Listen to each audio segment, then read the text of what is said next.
Page 52, number 6. I don't know if you can see that. There we go. That's a little bit better. So what it says is, it says these are parametric equations. All right, so parametric equations. Parametric equation. This is what we're talking about today. This is a video that I'm hoping will assist my calculus student. Basically, parametric equations are equations where you have two variables, x and y, written in terms of the same variable. So you have x is equal to t squared. That's that variable we call a parameter. Y is equal to t squared plus 1 squared. And then they say, what's dy dx when t is 3? What's the derivative when t is 3? I'd like for my students to be able to have a feel on what to do, even though this has never been presented to them.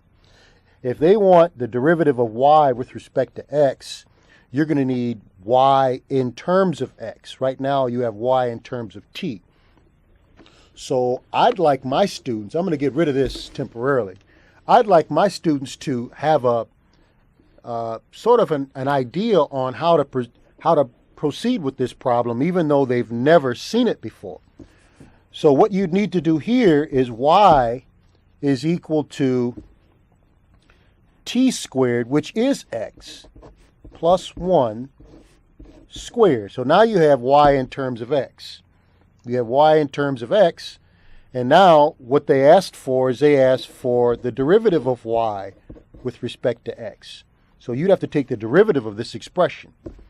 So dy dx is equal to 2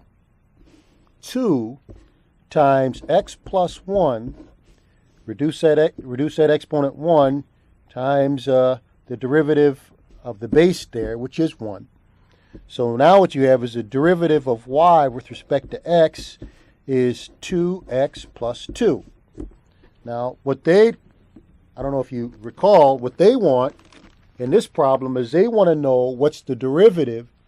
They wanted to know what's the derivative of y with respect to x when t is 3.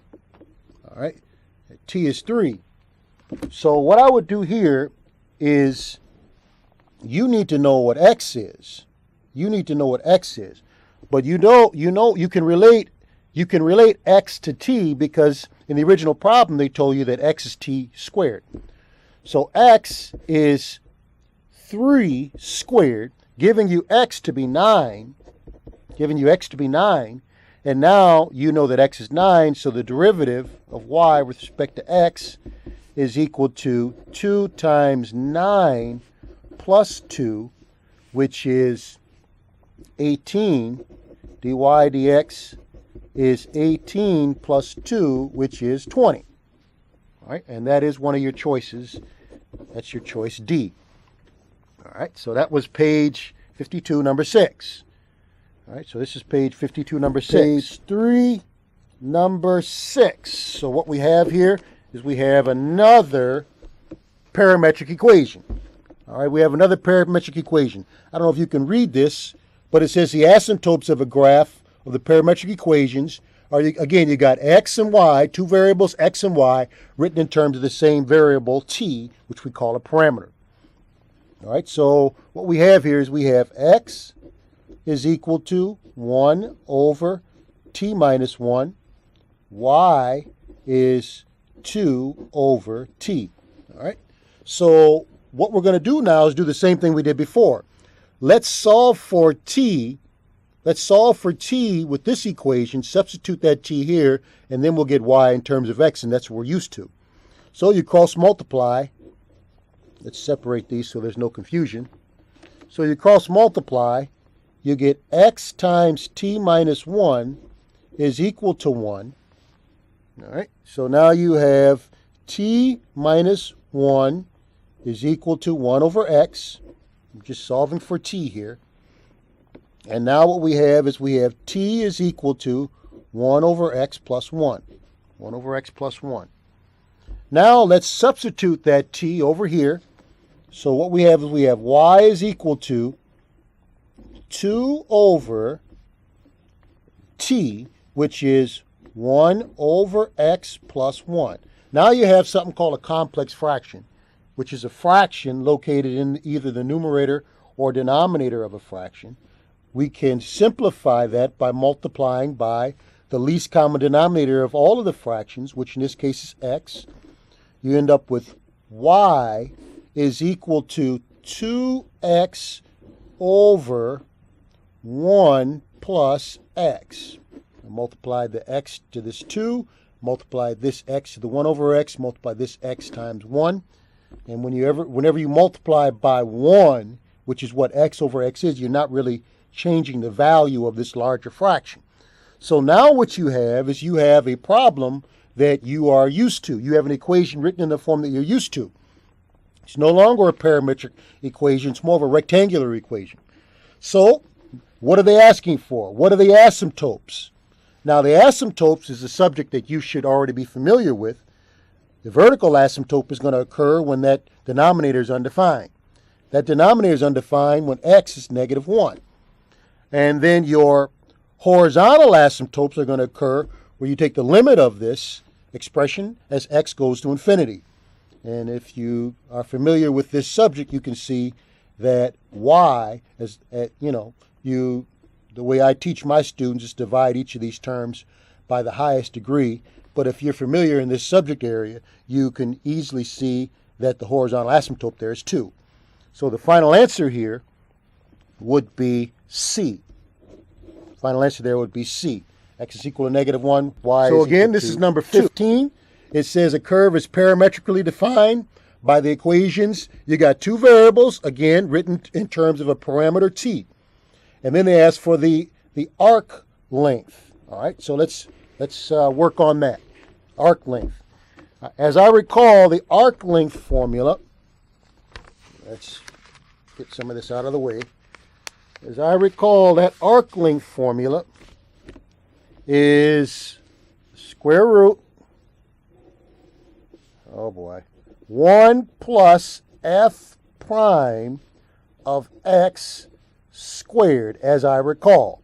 And you take the antiderivative from a to b.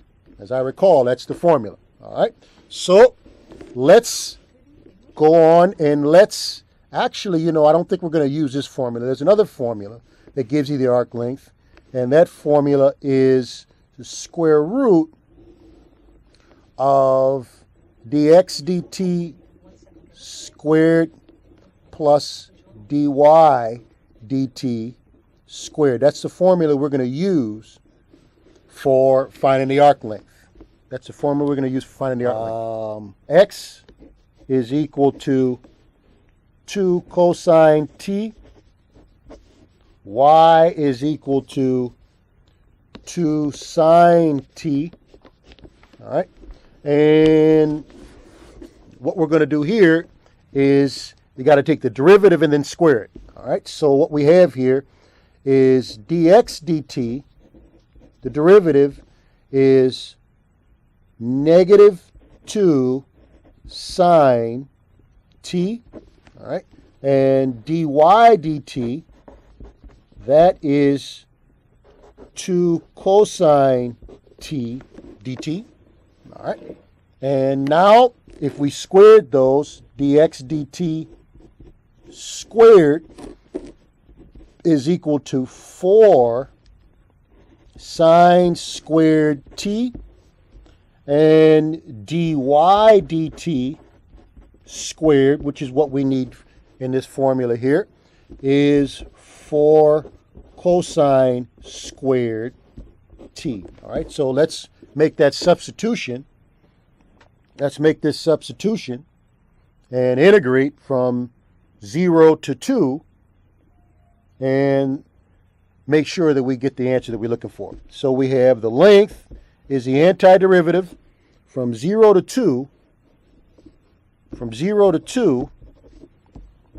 of the square root of 4 sine squared t plus 4 cosine squared t. All right, so we have the length is equal to, from 0 to 2, you can pull out that 4, get the square root of 4 times sine squared t plus cosine squared t. All right, so now what we're looking at is we have the length is equal to, from 0 to 2, this is the same thing as radical 4 times radical sine squared t plus cosine squared t. And that's a 2. Square root of 4 is just 2. You can pull out that 2. You get 2 times the antiderivative from 0 to 2 of sine squared t plus cosine squared t is just 1. All right, it's just 1. All right. So is 1 dt. And then you take the antiderivative. You get 2. Antiderivative of 1, that's just t, evaluated from 0 to 2. 0 to 2. So you get the length is equal to 2 times 2 minus 0, and then you just get 4. You just get 4. Final answer. So today's topic was primarily on parametric equations. We want to encourage all the students out there this is our last show. We want to encourage all the students out there to put forth your best effort in school. We want to encourage you never to give up. We want to encourage you to, for those students who you're finding school maybe not as challenging, we want to encourage you to maybe put forth a little bit extra effort. And I have this one story. We're going to end with this one story. Again, thank you for watching. Thank you for participating and calling in. But I'm going to finish the show with this one story. I tell this story to my students all the time. Parent comes into a conference very upset. Parent says, you're working my child too much. They're doing your homework every night till midnight. And, I'm a little bit discouraged because I support teachers who want students to work hard, but this is just over the top. You're working my student too hard, my child, you're working them too hard. They're up too late at night. And I don't believe this is acceptable. The child is only 15, This is unacceptable. You'll never guess what the teacher said. I present this story to my students every year, and they never guess what this teacher said. The teacher said, I did not give your child all of that work. The teacher said, your child is intentionally doing more than I am asking your child to do. And man, that got me excited.